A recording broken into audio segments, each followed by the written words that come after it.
Thank you for listening to Mormon Sex Info. This episode is an archived episode and is only now becoming publicly available. Mormon Sex Info relies on contributions. To contribute, please visit mormonsex.info. And now, please enjoy this episode.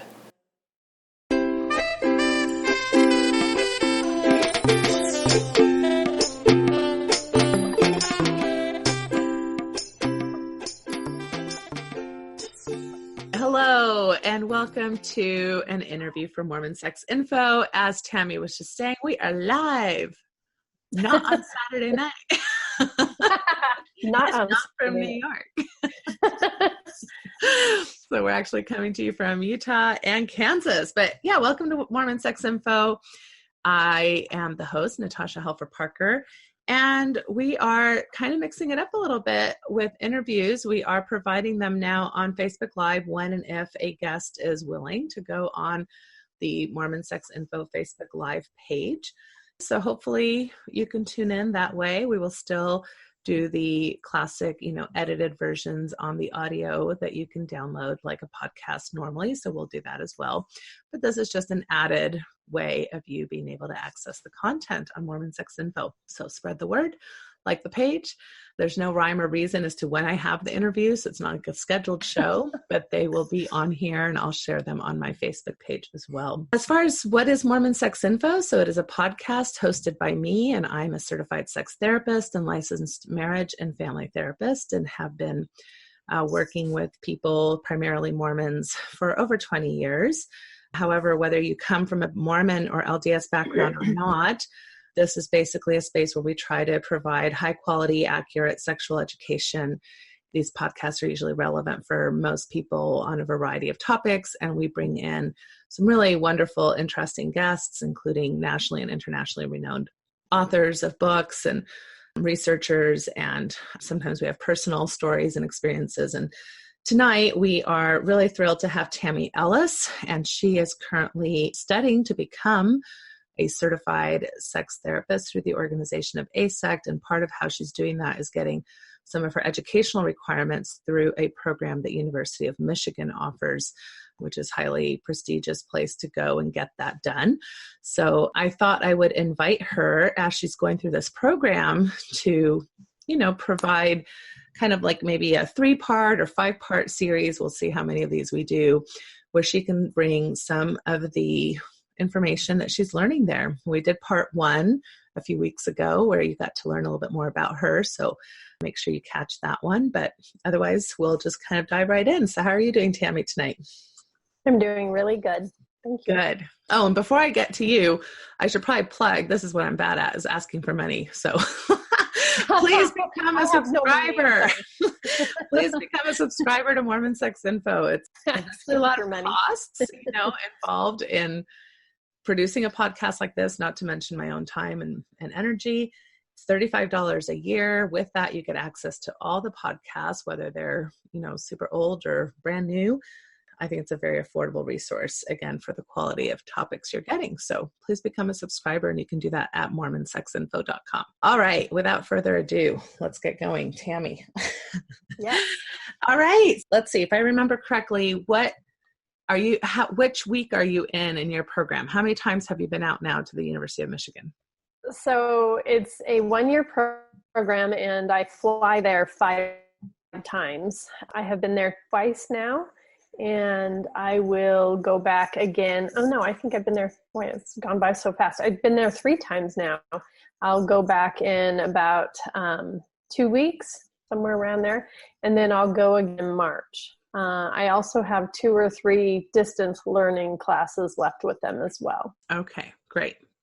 All right. So you have, I think, some bullets for us. So I think we'll just start by going down the list, and we'll see how far we get in, the 45 to 55 minutes we want to spend tonight. And then we'll go from there. Okay. That sounds good. All right. And I want to clarify too that a lot of these things I may or may not have known before, because I've been studying sexuality actually since 2013. So I was already, halfway through the program when you approached me. So I'm trying to come up with some myths that, or things that are usually considered true that are not. And it was kind of hard because I thought, well, what do people know or don't know? So anyway, Right. hopefully I'll be able to continue with this list.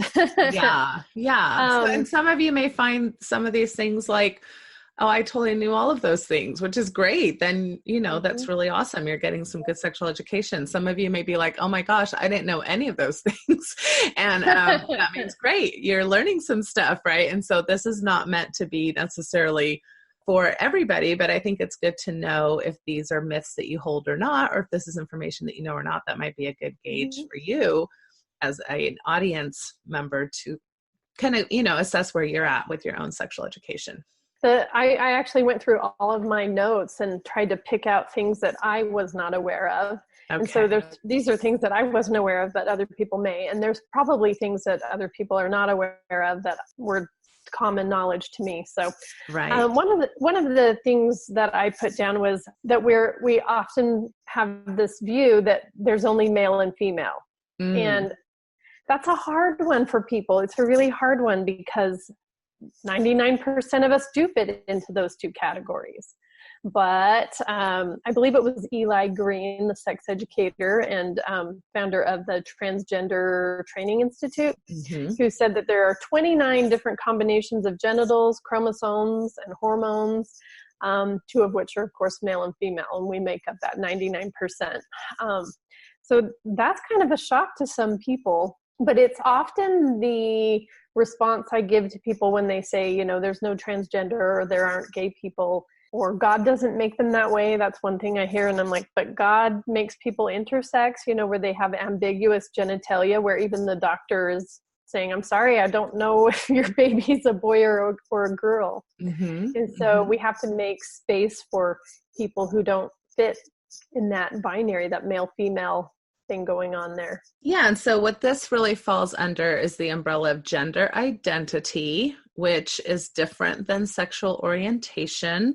Yes. One of the resources that people might want to look up is the genderbread man, or now they have the gender unicorn. Unicorn, I think. There's several kind of like nice little graphics that kind of explain some of these different terms, which seems somewhat kind of like they would be common sense. And yet people kind of conflate them all the time. Even the word sex and gender, for example, right? So when you say, well, the sex of the baby is male or female, sometimes people are like, well, what's the difference then between that and saying that gender is male or female? Do you want to talk a little bit about that? Like, how would you explain the difference? Well, let's see. When I think of gender, I think of how a person identifies up here. So I'll just give you an example. I have a friend who is intersex. I call her she, and she would say, you can call me he, she, or even it. And I'm like, I can't do that one, but, but I believe she has XY chromosomes. Her features to me would be more feminine, but and she identifies either way. So it's what's going on up here. So a baby could be born with a penis, but up here think, no, I'm a female. Sometimes it's chromosome related. Sometimes it's not. We don't, I think we're still scratching the surface on all of that. So, well, and I think there's been some interesting, gender is definitely. Oh, I'm sorry. Go ahead. Finish your thought. No, you're good. Okay. There's been some interesting research showing that, I'm trying to remember, I would have to look it up to really speak to it intelligently, but when they do some of these brain scans, where the brain is actually more like, which these are things that are kind of hard to measure to begin with, but if there's a person that's been born, with the sex as male, but they identify in their gender as female, that their brain presents more female. So even if the anatomy, the anatomical, genitalia does not necessarily match the gender, it's also maybe that it's not matching some of the brain anatomy. So this is all really fascinating research that's happening. And I don't know if that's research that's been replicated or not, because I tend not to trust research until it's replicated. Right. Yeah. And as you should.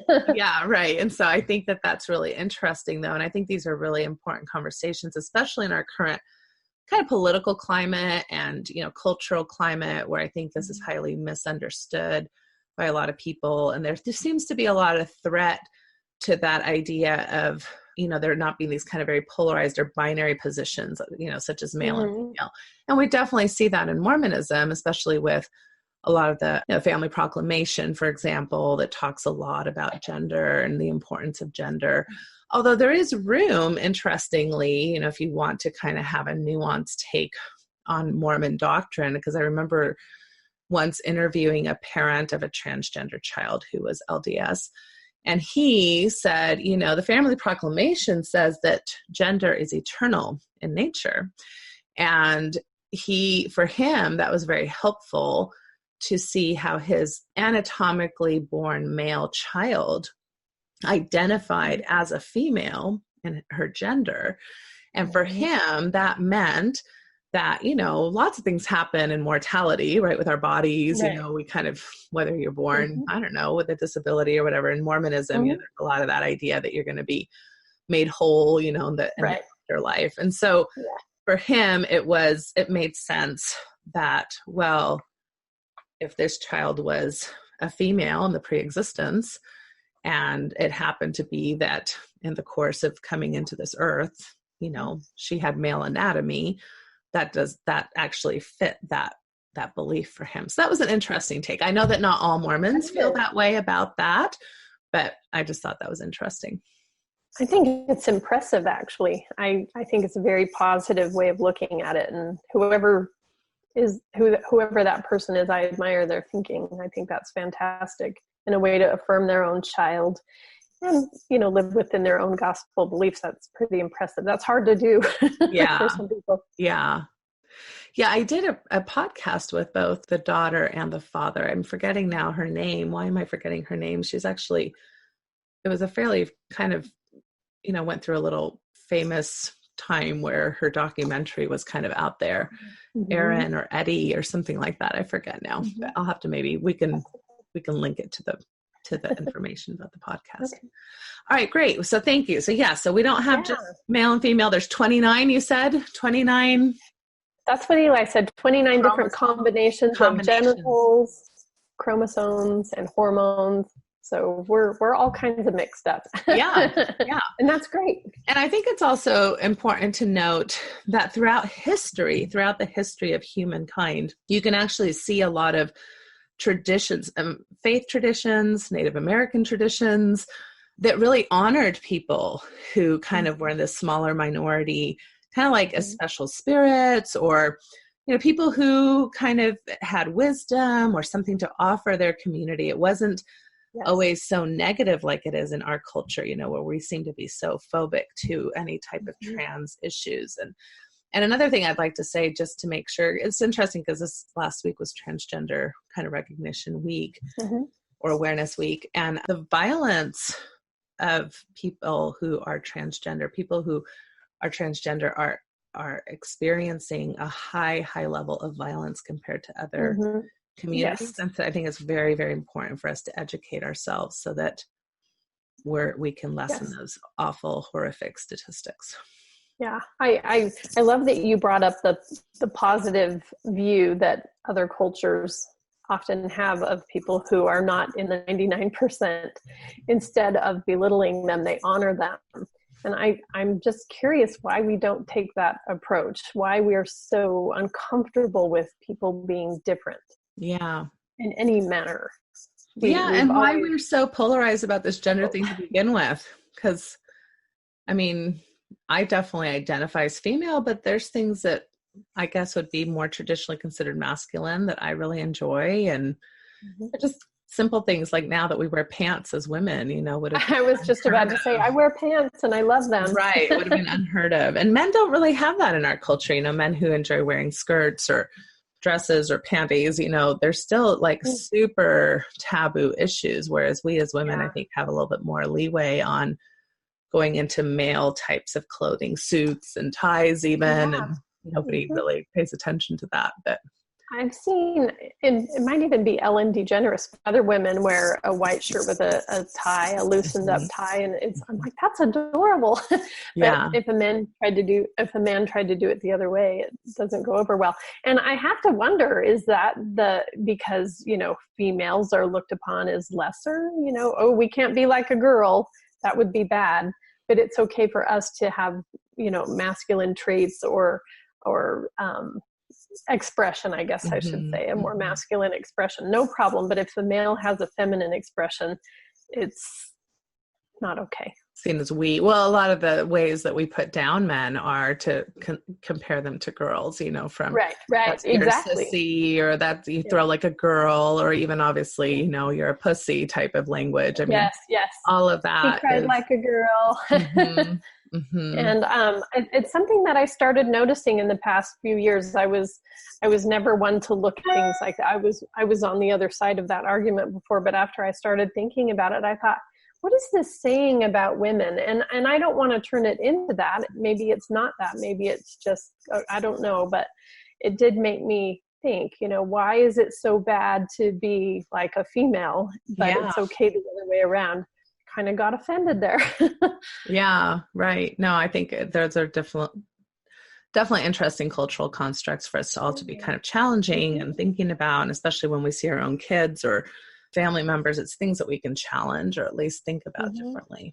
So good. Okay. So bullet point number 2. All right. And this one's back to talking about transgender persons. I hadn't really thought about it before, but I believe I also learned this from Eli Green. Go, Eli. Yeah. I need to get him on the show. You need to. He's fantastic. Yeah. Fantastic. He's really challenging me to making me get my money's worth, that's for sure, out of that program. Good. The curriculum course and the transgender course. But transgender does not mean going from one gender to the opposite, as we kind of think about it, or from one gender to another. It just means that their identity does not match the sex assigned at birth, unless it's like I think I put agender people. Also, we don't say biological sex. We should say sex assigned at birth.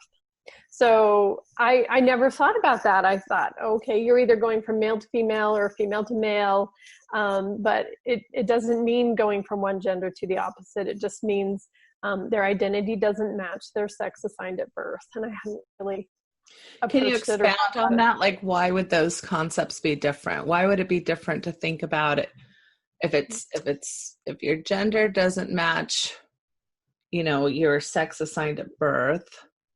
Then wouldn't it be the opposite sex, right? I mean, like, I'm trying to think through, like, how would people conceptualize that? Well, I think that, let me see if I can, it's kind of a deep concept, really. And it's hard when you've been raised with male and female. And it's probably one of the more difficult things I struggle with is transgender related issues, because my brain just, it freezes. I don't know which way to go with that sometimes. Yeah. I would say that the sex assigned at birth, that could be a lot of things. Remember what we just talked about. It's not necessarily male or female. And so... Or even androgyny, like something in between, or not wanting to necessarily, not necessarily have a polarized thing. I think it also means something along the lines, and correct me if you're wrong, and please don't be embarrassed by any of this, because just sex assigned at birth, by the way, is something that I'm like continually trying to, I don't know why I have a hard time memorizing things anyway. And so just remembering to use that language it just takes time. It's okay for it to take time as long as we're putting that effort to make sure we're getting it right. But, I was going to tell you, I need the help. I know. I need the help too. So I'm glad you're coming to remind me of the things I need to be. You asked me that question. I'm like, oh, shoot. But I think part of it too is like not necessarily assuming that people want like sex reassignment surgery, or that people are necessarily wanting to have hormonal treatments. Like, some people want those things, some people don't, and still may very much consider themselves transgender or identify in some way in that regard. Is that kind of what we're also talking about? I think so, yeah. I have several friends that are transgender, and I mean, one friend had the full sex reassignment surgery. I think there's another word for that now too. I can't remember, so I apologize. But and another friend who's perfectly happy not having had the surgery, and they both just are self-accepting, and they're both amazing people. So Okay, so don't make assumptions when people use the word transgender that they're automatically aligning with some the kind of surgery opposite sex. Oh, yes. Yeah. Yeah, I think that's a good way of putting it. I mean, it's probably good for people to ask questions, right? I mean, sometimes just a very, I think, respectful question as well as their specific pronouns you'd like me to use. Yes. Eli said to ask people, what are your affirmative pronouns? Affirmative pronouns. Oh, okay. Affirmative pronouns. So you have another thing to learn if you haven't heard that. Yeah. I like that. What are your affirmative pronouns? So I've had a client or two at my agency where I work in substance abuse, and that they weren't binary, on the binary. It was made clear to me, and so I was able to use that terminology, and they responded immediately. So it was kind of like, okay, they know exactly what we're talking about. Yeah. Well, and it's a sign when you say something like that to a transgender person that, oh, this person is aware of these issues. This person is probably safe. This person has done some homework. I think it's hard when you're out there as a very much a minority to know who is in, who's got your back and who doesn't. So by doing some of this work of educating ourselves when we are cisgender is really important to make our transgender family members, community members, et cetera, feel welcome, feel safe, feel like, I don't have to explain everything, like they've done some of their own work. Yeah. Yeah. And, especially as a therapist, when they're paying us, it's kind of, we need to read up on that, study it, ask questions, and, of friends, people, wherever we can get information. And so that we can be, more effective therapists and not have the paying client teaching us. Absolutely. Yeah. That's at a whole nother level of responsibilities if you're a professional. It's a responsibility, and it's hard because we're supposed to be culturally competent and all these things, and it's really hard, but that's what research is for. So that's what Google is for too. Yeah. Right. Good. Okay. Bullet point number 3. Gender dysphoria. So that's what I believe the DSM defines as some folks who are transgender. It's not the fact that they're transgender that makes them have gender dysphoria. Gender dysphoria is the deep distress someone might feel when their body doesn't match their gender identity. So there's that distress they feel. But oftentimes we're told, especially online, and there's different forums where people talk about it, and they'll talk about the mental health implications for transgender people and the dysphoria and all those problems. But the reality is that it's not the fact that they're transgender that's causing them distress, although that could be a little confusing, especially if the person is young. But it's really the negative mental health impact of living in a non-affirming world. Right. And this is so interesting because I believe, if I remember correctly, the DSM-4 had this listed as gender identity disorder. And they changed it to DSM-5. They call it now gender dysphoria. And part of that shift, and really we're hoping that it will never be in there again. In other words, the only reason why people are having all the distress, like you said, is that they're living in cultures and societies where people are just quite awful about this issue and making them feel ostracized and making them feel abnormal and making them feel diseased. And so here you have a disease code for something that is not a disease, right? It's not a disease to be transgender. And I think the unfortunate implication is that if you have this as a diagnosis, is that there's something wrong with the transgender person. Well, really what we need to understand is the society is sick by not accepting this person. Yes. And anybody who's ostracized for whatever reason, whether it's in your community, think about excommunications, right? Or the Amish people that maybe have the tradition of, excluding somebody completely, shunning and not being able to see your family again, or anything like that's going to have huge mental health implications. But you shouldn't have shunning disorder. It's like no, the community shunned me, so I'm really suffering, and I'm really right. I think On a positive note, though, it is about the distress the person is feeling. And so I guess it's important in that sense, because so that we can bill insurance, what's this person dealing with? So it's important for the therapist to know that this is a dysphoria related to, or that it's related to the person's distress, not related to the person being transgender. And if the person is transgender and not in distress, then there's no gender dysphoria. Right. Right. And, yeah, because the idea is that we want resources and we want to be able to bill insurance for these types of issues so that they have coverage. So it's a real tricky ethical dilemma. We have to make you sick in order to give you resources, even though it's normal that you're sick in this way because our society sucks, right? So it's kind of the circular thinking on that one. Yeah, it is. And I think that it's good that you pointed that out too. I'm still learning. So I appreciate everything that you're pointing out about that, because I don't know, I want to help people. I don't want them to be unhappy. Yeah. Well, and to your point, I think too, especially when people are young, if we don't talk about this, like this is not something that, most people struggle just getting basic sexual education, from their parents. Right. There's still girls who don't even know to expect their periods. There's boys that don't understand that it's normal to have an erection or that it's normal to have a wet dream. So they might be looking at their body and going, what's going on? What's wrong? Why am I bleeding? Why is there, white liquid on my bed?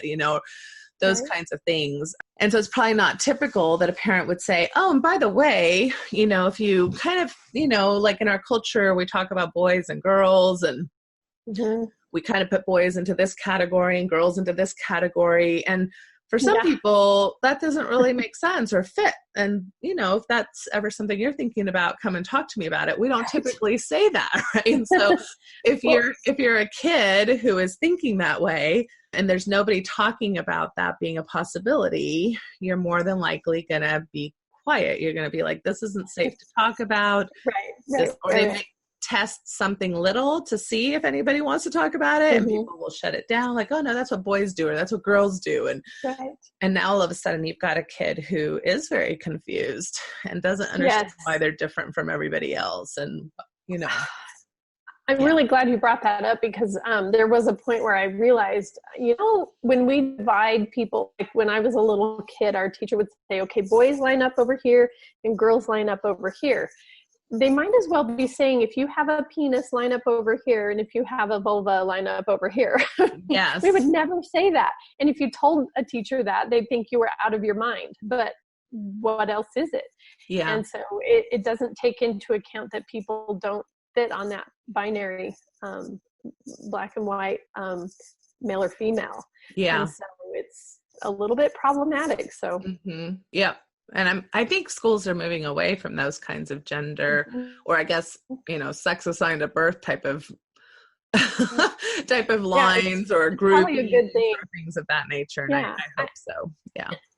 Yeah, I do too. And despite a person's beliefs about, LGBT issues, it really is lining people up based on their genitalia, which is really weird if you think about it. I agree. All right. So next bullet point.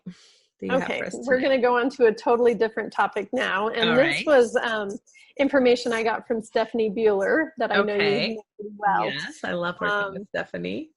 Yeah, she taught us a lot about pregnancy and sexuality. And she's just written one of the only books out there, I think, on sexuality and pregnancy and infertility and all those kinds of things. So she was really informative and really interesting to listen to. She did the distance learning class. So yes. But this really surprised me, and I'm trying not to laugh because it really surprised me. But and this is based on something from the year 2000, so there might be something updated, but I don't know that it's changed that much.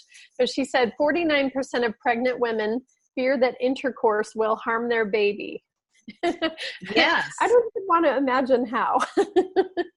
Well, this isn't really that abnormal of a thought from the regard. I mean, obviously there's the stories that we kind of maybe would laugh at, although I wouldn't want anybody to feel ashamed if this is kind of what they think, because again, we lack so much on sexual education that it's very normal to not know things. But I'm laughing at the image in my head when I hear that, like, yeah, the baby getting hit in the head. Well, right. And I think some people, that's kind of like at one end of the spectrum, right? Is that people think that there really isn't a separation necessarily in the vaginal cavity. And so either the baby can see the penis, or can be touched by the penis, or can be hurt by the penis, or the thrusting, right? So there's those kinds of fears on this end.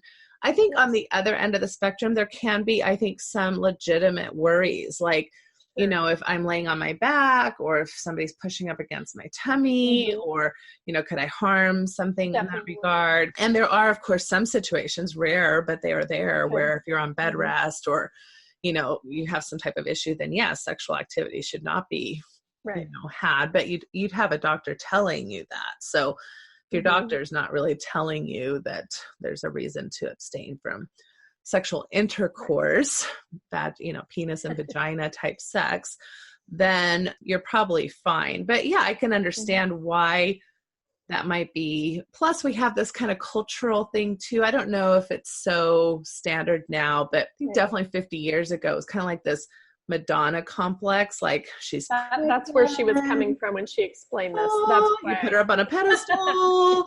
She's untouchable. She's precious. She's fragile, you know, whereas nowadays you have women, you know, dancing in Zumba classes until they're about 7 months pregnant, right? Or they're like much more active. Women used to not run or bike or do anything when they were pregnant, because they thought it would maybe harm the baby. So it was anything vigorous might be seen as, can't be doing that. Yeah, I think it was the Madonna complex, that perspective that she was coming from when she was explaining this, because I remember going, what, really? Wow, I had no idea. So I don't mean to make fun, but that's where it came from, that whole law, you know. And I went, wow, I can't believe that, you know. But, well, and I think the pregnant woman, especially for many men, is a mysterious object. You know, it's like, I don't know much about female anatomy to begin with. Now my wife or, you know, girlfriend is pregnant. I don't want to harm her. The last thing I want to do is hurt her in some way. And so very sweet. So we'll give it that positive. You may not want to be treated sweetly, but yes, you can feel well-intentioned. I agree. All right, next. So this is something that you've covered extensively, but I haven't heard you give it this spin. We talk about sex addiction a lot, and the lack of consensus on whether it even exists, the lack of data to support it, the lack of the fact that it's the lack of it being in the the Diagnostic and Statistical Manual, the DSM-5, and even being rejected from the ICD recently. But what a lot of people don't know, besides the fact that, you know, some people do believe there is sex addiction, is that there's actually 4 different models for treating sexual behavior that feels out of control for people. Okay. And so sometimes I'll ask people when they say, you know, maybe I or maybe someone has a sex addiction, I'll say, well, you know, what is it that made you choose that approach over one of the other 3 models? And then they kind of look surprised, like, what other 3 models? So there's actually 4 total models. I'm not sure I know what the other 3 models are. I know that there's out of control behavior model by Doug Braun-Harvey, and I've had him on the show. He's fantastic. He also teaches part of one of the classes in my program. Wonderful. So of course there's sex addiction. There is impulsive/compulsive sexual behavior. And then there's hypersexual disorder. And there's out of control sexual behavior, which is a descriptor rather than a diagnosis. The other 3 were attempting, I believe, to be diagnoses in the DSM, but were essentially rejected based on a lack of data. Well, I believe hypersexual disorder is going to be included in the ICD-11. I believe that decision has already been made. Is it hypersexual or the compulsive sexual behavior? I I'm thought just it was unless they're both. hypersexuality, but maybe I'm wrong on that. And it was Eli Coleman's work, I believe, out of the University Oh, okay. Okay. Minnesota. In some ways, I feel like compulsive behavior is already in the DSM. Covered. So Yeah. I don't really see that as a model. I see that as that's a diagnosis that then you treat with best standards of care that have been developed to treat any compulsive behavior. Yes. And I agree with that. I don't know that I would see that as its own model. And then, there's the sex addiction model. And then OCB is kind of OCSB is a model that is working with people who've come in feeling like their sexuality is out of control, which includes assessment and includes, kind of some treatment protocols. But again, that's a therapy technique. So my answer to this question, when people say, so what's the alternative model? I wouldn't say any of these. I would say therapy, which is what Marty Klein says. And so because therapy implies assessment and it implies, using best standards of care for whatever the assessment leads to a diagnosis, if there is one, right? And so that's just an interesting perspective that you're learning about it from that language. I would probably use different language. Different language than? Well, I just wouldn't call those 4 ways of treating. Oh, models or I wouldn't use a model. I would just say there's therapy. There's lots of different models. I mean, there's cognitive behavioral therapy. There's there's all kinds of types of things that people can do depending on the diagnosis. So I would say diagnose and assess correctly and then go from there. Yes, I wholeheartedly agree with that. It's just hard when people are so hell-bent on sex addiction and not even realizing that there are other ways of looking at it. And the out of control sexual behavior model or theory, or however you want to call it, with Doug Brown Harvey and Michael Vigorito. I'm looking at the book right now. It's a great book. It's a great book. Practitioner to get it. Yes. I really like it because it's really saying that this is not an addiction problem or a compulsive problem. It's a sexual health issue. And that people often have ambiguous sexual health values. And so they're kind of erratic in their behavior.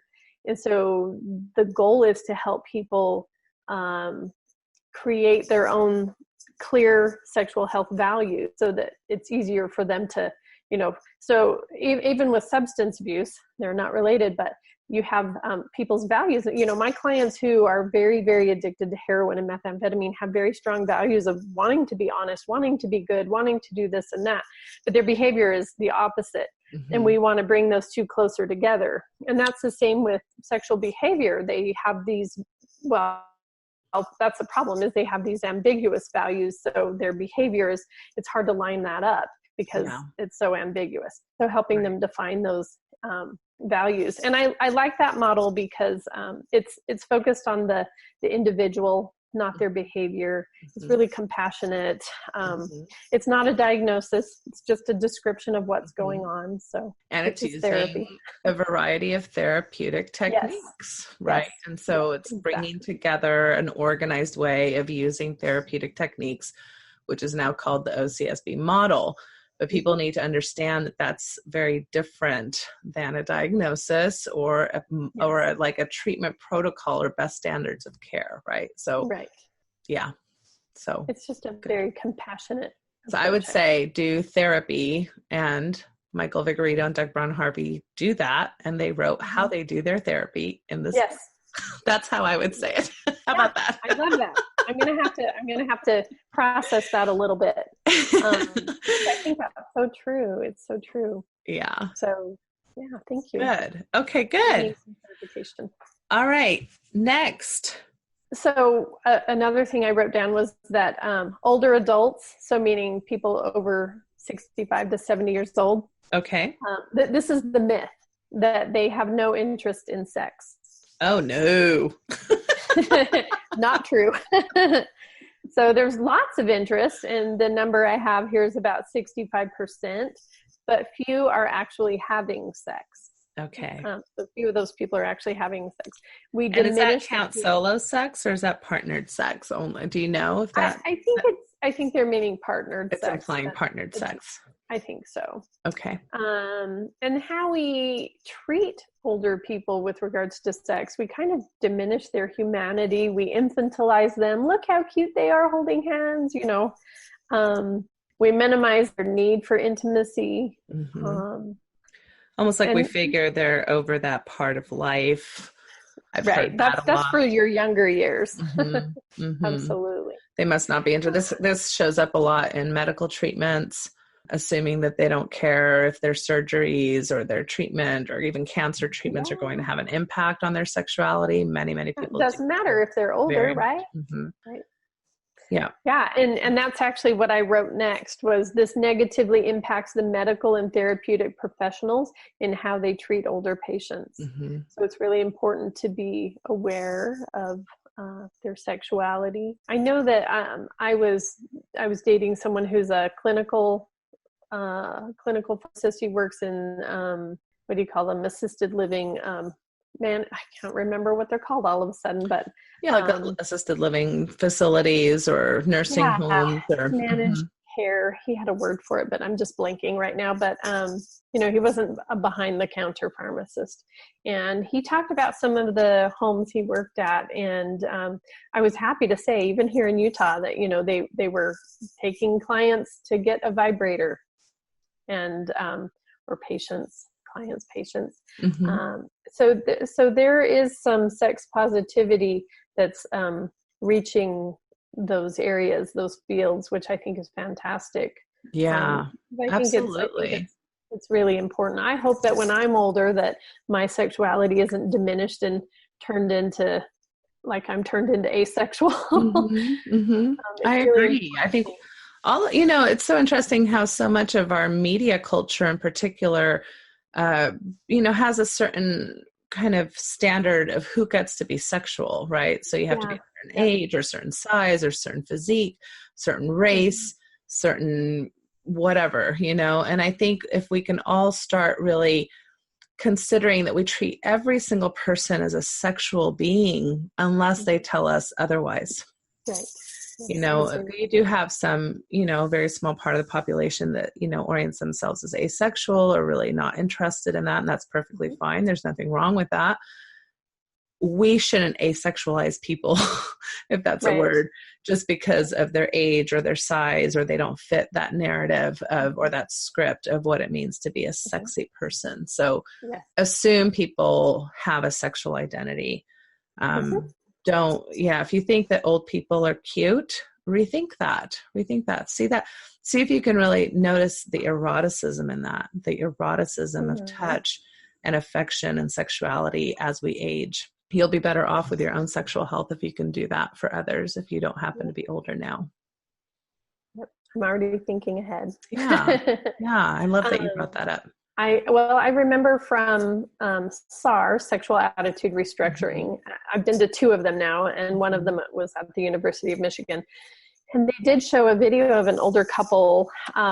They were not able to have intercourse, but they did all kinds of other things. And it was just very beautiful to me, and I was so happy to see it. And they were very into each other, very loving, very affectionate, very physically involved with each other. Yeah. And it was very warm and loving. And I was like, yes, that's the way it should be. Yeah. Yeah. And some of the interesting, again, you think about things that people say about like the dirty old man, if a man is interested in sexuality as an older person, that somehow that's perverse or inappropriate, or that he's a danger to younger people, or things of that nature, really inappropriate things. Or even all the jokes about erectile dysfunction, or they can't get it up anymore, or she can't, her vagina's dried up, or really, really offensive ways that we talk about our bodies and people as they age that have to do with sexuality. And first of all, there's plenty of tools and things that can help there are obviously some limitations that happen when we get older with any physical activity,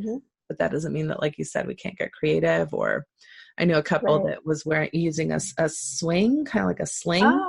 She had some hip issues. And so she would get in that sling and they thought that was the sexiest thing ever, and she put in there That and is pretty ready sexy. to go. Yeah. And I'm like, that sounds kind of Good cool for to have that them. hanging off your Yeah. ceiling. What's that? That's our sex swing. That's our sex swing. Yeah. So anyway, I remember years ago, I want to say in the 90s, there was a commercial and it had a couple and they were sitting on the couch and they were older, probably in their 70s. And then they start making out. And there was such an uproar about that commercial that they discontinued it, as far as I understand. Oh, how sad. It's really, and they were making out. That was it. Yeah. And people were all kinds of offended. So that's so sad. Those kind of things need to change. For sure. And sexual, health and sexual activity is a great way to stay healthy in your older age. I mean, because we know it helps with cardiovascular health. We know it helps with keeping your muscles taut. It helps with, there seems to be some correlation with prostate cancer. There's stress management. Heard that. Can help with chronic pain. Pleasure, and your body is kind of wired for pleasure. And if you can tap into that in creative ways, that's going to be a health benefit for you throughout your whole life if you want it to be. Yep. Yes. So fantastic to bring up. Yeah. All right. You want to do one more? Then we'll call it a night. Let's see. I have a few more. I just want to make sure I have some for next time or I might run out. I'm worried I'm not going to be able to. You're going to run out. Let's see. Actually, I'll bring up one more thing. It's totally related to what we just talked about. Okay. In fact, I wrote that. See above. Okay. There's no age limit for romance, falling in love, sexual attraction, and commitment. Well, I love that. And the first thing that actually comes up for me when you say that, and I think we do this a lot in Mormonism, unfortunately, I'll go the other route. We infantilize or minimize what we call, in its own name, puppy love. Right. So I think that first of all, we're scared to death of our children being romantic or sexual or having any interest in that department. And if they fall in love or have a crush, let's say, in their pre-adolescence or, younger adolescent lives, we tend to poo-poo it. It's not really real. It's not love. Important. It's not love, it's lust, especially if there's any sexual interest. And I think that sometimes we really do a disservice to our younger people in helping them understand the power of those feelings, how important they are to their lives, taking them seriously so that they can develop good social skills and relational skills. I think that this kind of idea that we have that, they're going to not date until they're 16, then group date until after their mission, and then come home and get married is very unrealistic as far as really helping a developing adult develop relationally to the point that they can be mature enough to really handle the intricacies and complications of a very complex long-term relationship like a marriage. Yes, I agree with that wholeheartedly. That was not covered, although I have learned probably in the last 5 years that, that's why I brought up, that they're not really in love because they're young. And I disagree. I think they are in love. Just, it's a little less mature maybe, or maybe there's a better word for that. But I don't agree that they're not in love. Yeah, and they're very real. And I think we have a lot of these myths like, if they get into a long-term relationship and they're in high school, they're going to ruin something, or if they get in and I'm like, they may or may not get into a long-term relationship. There's probably pros and negatives of either way. They get to practice stuff either way. Yeah.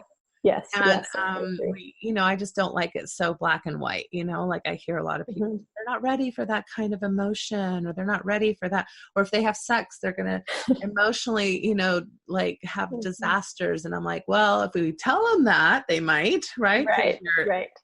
Kind of informing them as to how they should respond. But I think that's all part of growing up. And if they have some heartbreaks along the way or some difficult things they need to negotiate, that's information as they prepare to choose a long-term partner. I think that helps. I think it definitely helps prepare them to learn to experience that painful breakups are hard, and learning that they can get past it and move on and feel love again. I think that's an important message that they can take away from it, that they're resilient, that this is a normal part of growing up, and heartache is a normal part of life, that life is not pain-free. And learning, I think especially for parents, it's important for them to model, I kind of the substance abuse therapist coming out in me, but, it's important that we have models for how to handle our emotions, our anger, our frustration in healthy ways. And when children don't learn that in youth, it's detrimental to them. And so I don't know if this sounds, I don't mean to sound condescending, but it's practice for them.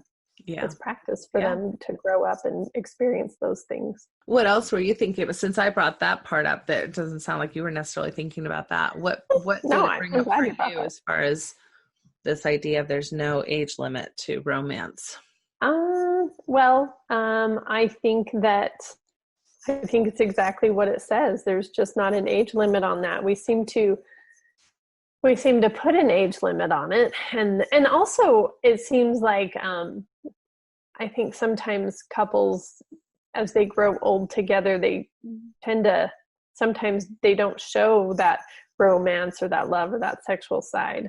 So when I do see it, it's very appealing. It makes me happy. I like to see older couples holding hands. I still remember when I lived in South Korea years ago, there was a very old couple wearing traditional Korean clothing, walking down the street holding hands. And my brother was there with me, and we both were like, wow, look at that. It's amazing seeing people in love. And at that age, it was so positive. I loved it. I wish I could see it all the time, because I didn't grow up with those examples, this divorce and my parents, with my parents, my grandparents didn't hold hands anymore. That was all done. And I think that's also where we learn those negative messages, is we don't see our grandparents holding hands. That's, because they are a product of those messages. And so it's not handed down. So Natasha, you have kids, so you need to hold hands with your husband when you're 80. Show affection in front of your children. I think it's so important. It's so important. Kids see romantic gestures, in the marriages that you're in, or in the relationships you're in. And do we, I think that's part, when you hear these kind of classic people who want to stay together for a long-term, especially monogamous marriages, there's kind of this idea of the importance of working towards, creating the types of atmosphere, where a relationship can thrive for 40, 50 years, with as long as we're living 60 years sometimes. Yeah. So how do you do that? If you want to, there's got to be a little bit of mystery. And so I think sometimes what you're bringing up is a good point, is that if you don't recognize that that's an important piece, people can get kind of into these routines or ruts where they just kind of almost become like roommates, or they lack some erotic energy. Like, that doesn't just happen. That's a myth that it's just supposed to happen. Might happen when you first meet, spontaneously. Right. But after 30 years, it's not going to happen spontaneously. You have to kind of create it and, stroke those fire coals. Right. And so it's a good reminder that that's a need and that's an interest that most people have, is that idea of romance and mystery and fun and creativity and novelty. Regardless of your age. Well, yes, exactly. I often hear people admire their grandparents, including my own, because they stayed married after all those years, but they were freaking miserable. Yeah. And I don't want that. We don't want to admire miserable marriage. Right. I don't know if divorce is the right answer. I think, if people could learn, and that's just it, is, and a lot of it is I think at least a lot of grandparents I know of, they married very young. I think mine were 16 or something. Oh, wow. And, how do you keep that alive, especially when you grew up in that day and age where you don't even talk about sex at all. And so how would they even know how to keep that alive? So this is knowledge that I'm tucking away in my head and keeping, because I think the secret of that is that they need to learn ways to keep that alive, and not let the sexuality die, not to let the affection die, those things, and reinventing their lives in certain ways and being creative, so that, because you could be married and yet be totally alone. Is that what we want? Yeah. I don't want that. No. No. Well, thank you. That's a wonderful bullet point to end then, is that of romance. So that was a great list that you came up with. Reach out to me when you've got your next bullet list ready to go. Okay. And we'll do this again. It's so enjoyable to talk with you and be reminded of some of these things that either I need to brush up on or that I feel very passionate about already. So thank you so much. I feel very passionate about them too. I just don't get to practice it enough because I'm focusing on substance abuse right now, but at work. But I hope to spend a lot more time on this. So thanks for I'm sure you also will. Letting me share it. Yeah. Thank you, Tammy. You have a good night, and we'll see you next time. And for those of you who are listening, again, feel free to go to mormonsex.info.com, become a subscriber. Make sure you leave your comments and ideas or suggestions of how this podcast can do better, guests that you'd like to see on the show if possible, or topics. And I'll make sure and try to listen to those suggestions. So thank you so much for joining us. Good night, everybody.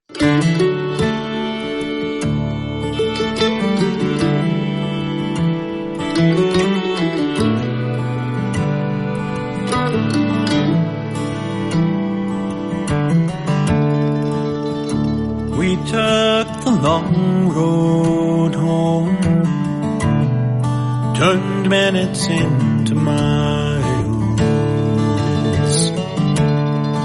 and as the evening traveled on, the sunset bathed your smile.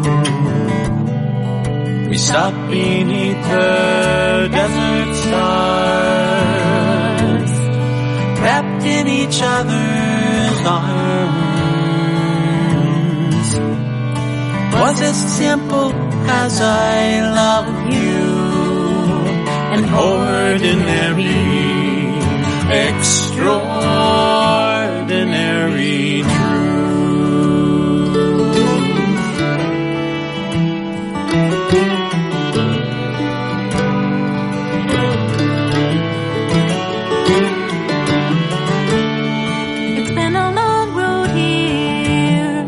A trail with tears, pain and sorrow too. But through every storm we traveled on, like lovers do. And if sometimes we fell apart, we always came back home.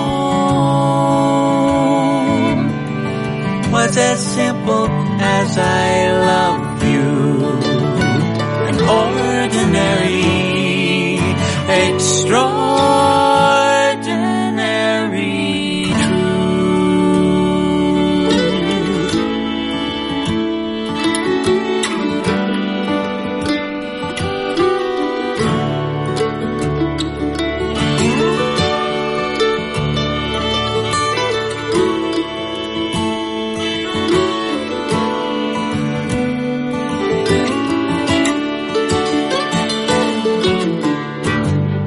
Some people say love is blind and forever is too long.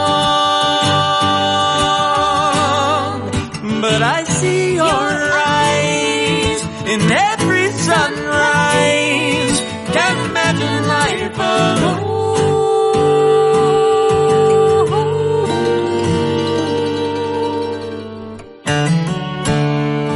Let's take the long road on together until we're gone. Want you by my side till the day I die and into the beyond.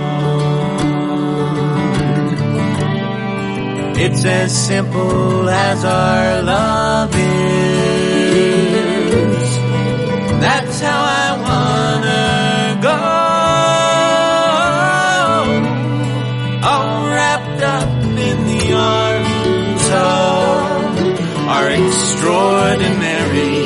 It's nothing ordinary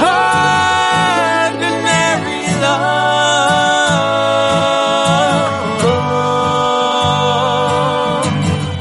Ordinary. No, it's extraordinary.